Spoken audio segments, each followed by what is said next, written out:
এই একটি কথা কোনো দিকে না তাকিয়ে সকালে ঘুম থেকে উঠে মনে মনে বলুন, আপনার দিন শুভ হবে।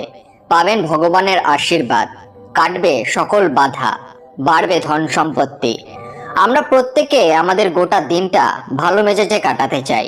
সকলেই আশা করি নতুন দিনে যেন আমাদের জীবনে উন্নতি আসে, কিন্তু বেশিরভাগ ক্ষেত্রে নেতিবাচক শক্তির প্রভাবে কিংবা বিভিন্ন দুশ্চিন্তার প্রভাবে আমাদের সারাটা দিন নষ্ট হয়ে যায়। তখন শরীর ও মন খারাপ লাগতে শুরু করে, মানসিক এবং শারীরিক ক্লান্তি বাড়ে, আর অবশেষে সেই ক্লান্তি নিয়ে আমরা ঘুমোতে যাই, যার কারণে আমাদের ঘুম ভালো হয় না। আর পরের দিন আবার একইভাবে ক্লান্তি নিয়ে শুরু হয়। এই পরিস্থিতির হাত থেকে রক্ষা পাওয়ার জন্য আমাদের শাস্ত্রে একটি বিশেষ উপায় আছে। উপায়টি হলো বিশেষ কথা, যা এক মনে সকালে ঘুম থেকে উঠে বললেই আমাদের গোটা দিনটি শুভ কাটবে। এর সাথে কাটবে সকল বাজে প্রভাব, সারা দিনটা খুব ভালো যাবে, কাটবে গ্রহের বাজে দশা। আর তাই সেই কথাটা কি তা সম্পূর্ণ জানতে আজকের ভিডিওটি শেষ পর্যন্ত দেখুন। বন্ধুরা, ভিডিওটিতে এগোনোর আগে আপনাদের কাছে একটু অনুরোধ রাখছি। আপনারা যদি এই চ্যানেলে প্রথমবার এসে থাকেন তাহলে অবশ্যই চ্যানেলটি সাবস্ক্রাইব করবেন এবং বেল বাটনটি অন করে দেবেন, যাতে সমস্ত ভিডিওর নোটিফিকেশন আপনার কাছে পৌঁছে যায়। ভিডিওটি দেখে ভালো লাগলে অবশ্যই একটি লাইক করবেন এবং সবাইকে শেয়ার করবেন, যাতে তারাও ভিডিওটি দেখে উপকৃত হয়, এবং কমেন্টে জয় শ্রীকৃষ্ণ লিখতে ভুলবেন না। এবার আসুন শুরু করা যাক। আপনি ফুরফুর একটা মেজাজ নিয়ে সকালটা যদি শুরু করতে পারেন, তবে সারাটা দিন আপনি আত্মবিশ্বাস নিয়ে স্বাচ্ছন্দ্যে কঠিন পরিশ্রম করতে পারবেন। আর এই কঠিন পরিশ্রমই হচ্ছে সফলতার মূল মন্ত্র। আর তার জন্য অবশ্যই পাবেন ভগবানের আশীর্বাদ, যদি এই কাজ রোজ ঘুম থেকে উঠে করতে পারেন। সাথে আপনার কোনো বাধা বিপত্তি থাকলে সেটাও কেটে যাবে। তাই বর্তমানে আমাদের প্রায় সবারই সকাল শুরু হয় মোবাইল ফোনের স্ক্রিনে চোখ রেখে, ফেসবুক মেসেঞ্জার চেক করা বা পেপার পড়ে মন খারাপ করা সব তথ্য বা সংবাদ নিয়ে। ফলে মনের অজান্তেই দিনের শুরুটা হয় নেগেটিভ চিন্তা দিয়ে, যা সারাদিন এসব মনে না পড়লেও সেই নেগেটিভ অনুভূতিটা আমাদের মাঝে থেকেই যায়। তাই স্টিভ জবসের মতো সফল মানুষও সকালে উঠেই কাগজ না পড়ে করতেন এই একটি কাজ। কি সেই কাজ জানার আগে মন দিয়ে শুনুন এই কাহিনীটি। একসময় স্টিভ জব জীবনে খুব কঠিন সময়ের মধ্যে দিয়ে যাচ্ছিলেন। তারপর তিনি নিজের জীবনের উদ্দেশ্য খুঁজে পান ভারতের পবিত্র ভূমিতে এসে। তিনি এমন কিছু জানতে পারেন যা তার জীবন পরিবর্তন করে দেয়। আর তার এই পরিবর্তনের কাহিনী শুনে একবার নিউ ইয়র্ক শহরের অ্যাপেলের একটি শোরুমের একজন সামান্য কর্মচারী খুব অনুপ্রাণিত হয়। তার নাম ম্যাকমিলান। তিনি ঠিক করলেন ভারতে আসবেন, কারণ তার মনে হচ্ছিল জীবনে হয়তো তিনি সঠিক পথে নেই। তবে তার সামর্থ্য ছিল না ভারতে আসার। তখন তিনি নিজের পৈতৃক বাড়িটা বিক্রি করে দেন এবং সেই টাকায় ভারতে আসেন। ভারতে পৌঁছেই তিনি কেচিধামে উদ্দেশ্যে রওনা দেয়। শোনা যায় হঠাৎ করেই আধ্যাত্মিক টান অনুভব করায় বেশ কয়েকদিন আশ্রমে কাটিয়েছিলেন তিনি। সেই সময় তিনি লক্ষ্য করে দেখেন আশ্রমের সকলে ঘুম থেকে উঠেই হাত জোড় করে প্রার্থনা করছেন। তখন এই বিষয়ে তিনি কৌতূহলী হয়ে বিস্তারিত জানতে আশ্রমের এক সাধুর কাছে যান। সেই সাধু তাকে বলে, দিন শুরু করার আগে নিজেকে পবিত্র করে নিতে হয়, কারণ আমাদের মস্তিষ্কে অনেক রকমের চিন্তা থাকে, যা প্রতিনিয়ত আমাদের মাথাতে চলতেই থাকে। আর তার মধ্যে নেতিবাচক চিন্তাও থাকে, যার প্রভাব আমাদের জীবনে পড়ে। তাই আমাদের দিন শুরু করা উচিত পরম করুণাময় পরমেশ্বরের কাছে প্রার্থনা করে। ঘুম থেকে উঠে চোখ বন্ধ করে ভগবানকে প্রণাম করে আমাদের বলা উচিত, হে ভগবান, তোমাকে ধন্যবাদ আমাকে আরো একটি সুন্দর দিন উপহার দেওয়ার জন্য। আমাকে আশীর্বাদ করো যাতে আমি আজ প্রতিটি কাজে সফল হতে পারি। তারপর ম্যাকমিলান রোজ এই একটি কাজ ঘুম থেকে উঠে একমনে করতে থাকেন।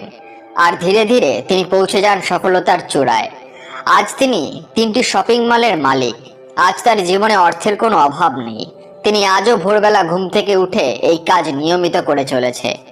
বন্ধুরা, আপনি যে ভগবানের পূজা করেন তার নাম নিয়ে নিয়মিত ভোরবেলা ঘুম থেকে উঠে একবার বলুন যে, হে ভগবান, তোমাকে ধন্যবাদ আমাকে আরো একটি সুন্দর দিন উপহার দেওয়ার জন্য। আমাকে আশীর্বাদ করো যাতে আমি আজ প্রতিটি কাজে সফল হতে পারি। দেখবেন কয়েকদিনের মধ্যেই আপনার জীবনে আসবে এক শুভ পরিবর্তন। খুব সকালে উঠে চোখ বন্ধ করে ভগবানের কাছে প্রার্থনা করলে মনের ভেতর দারুণ একটা পজিটিভ অনুভূতি সৃষ্টি হয়, যা সারাদিন আপনাকে পজিটিভ ও আত্মবিশ্বাসী থাকতে সাহায্য করবে। সকল প্রকার নেগেটিভ চিন্তাধারা দূর হয়ে যাবে। এক্ষেত্রে আরো ভালো হয় যদি আপনি ব্রহ্ম মুহূর্তে ঘুম থেকে উঠে ভগবানের কাছে প্রার্থনা করে নিজের দিন শুরু করেন। বন্ধুরা, সফল মানুষেরা নিয়মিত সকালবেলায় অবচেতন মনে পজিটিভ বিষয়টি স্থায়ী করার জন্য নিজের সাথেই নিজে একান্তে কথা বলে।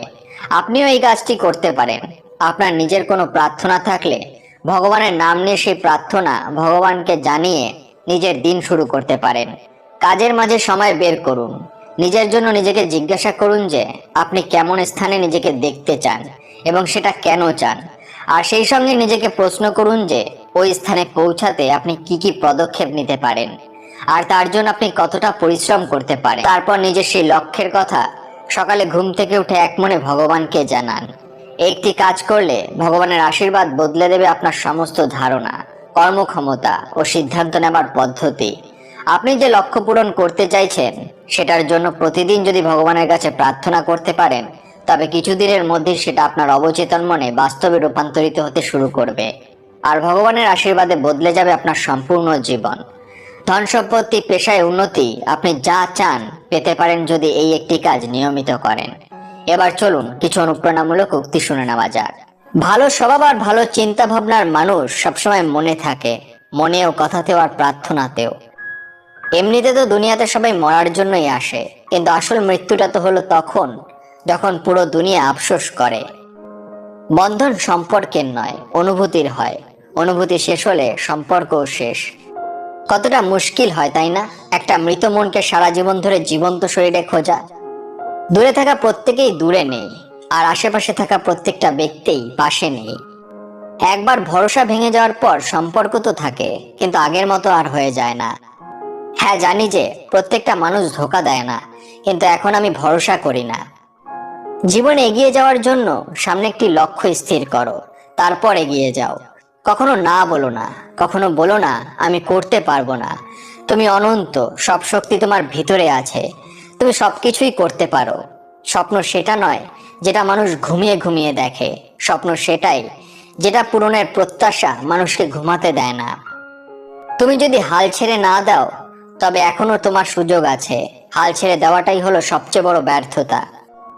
সত্যি সত্যি কিছু করতে চাইলে একটা রাস্তা খুঁজে পাবেন আপনি, আর না চাইলে পাবেন অজুহাত।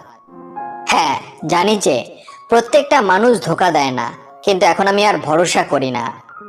জীবনে এগিয়ে চলার জন্য নিজের সামনে একটা লক্ষ্য স্থির করো, তারপর তার দিকে এগিয়ে যাও। যদি আপনার সংকল্প দৃঢ় হয়ে থাকে তাহলে আপনি যে কোনো কাজকে সহজে বানাতে পারবেন।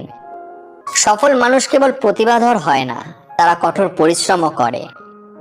ব্যর্থ লোকেরা তাদের বর্তমান পরিস্থিতির উপরে ভিত্তি করে তাদের সিদ্ধান্ত নেয়। সফল ব্যক্তিরা কোথায় যেতে চান তার উপর ভিত্তি করে সিদ্ধান্ত নেন। তুমি সাফল্য থেকে ততটাই দূরে আছো যতটা কঠোর পরিশ্রমের থেকে। তাই তুমি যত কঠোর পরিশ্রম করবে সাফল্যের ততটাই কাছে পৌঁছাতে পারবে। জীবনে চলার পথে বাধা আসতেই পারে, তাই বলে থেমে যাওয়ার কোনো অবকাশ নেই। যেখানে বাধা আসবে সেখান থেকে আবার শুরু করতে হবে। সবসময় হাসতে থাকো, এই জন্য নয় যে তোমার কাছে হাসির কারণ আছে, বরং এই জন্য যে দুনিয়ার কিছু এসে যায় না যে তুমি খুশি আছো নাকি দুঃখে আছো। বলার জন্য শব্দ নেই, লেখার জন্য ভাবনা নেই। কষ্ট তো অনেক হচ্ছে, কিন্তু দেখানোর মতো ক্ষত নেই। আমি আমার জীবনের সমস্ত দামি শিক্ষা সস্তা লোকজনের থেকেই পেয়েছি। এতটা হোঁচট খাওয়ানোর জন্য জীবনকে ধন্যবাদ জানাই। হয়তো চলার মতো না, কিন্তু নিজেকে সামলানোর মতো শক্তি অবশ্যই পেয়ে গেছি। আশা করা ভুল হয় না, আমাদের ভুলটা তখন হয় যে আমরা ভুল মানুষের প্রতি আশা করে ফেলি। শব্দেরও একটা স্বাদ থাকে, সেটা বলার আগে একবার নিজের উপরে পরখ করে নেওয়া উচিত। যদি নিজের ভালো না লাগে তাহলে সেটা অন্যের ভালো লাগবে কি করে। বন্ধুরা, ভিডিওটি দেখে যদি ভালো লাগে তাহলে অবশ্যই একটি লাইক করবেন এবং সবাইকে শেয়ার করবেন যাতে তারাও ভিডিওটি দেখে উপকৃত হয়।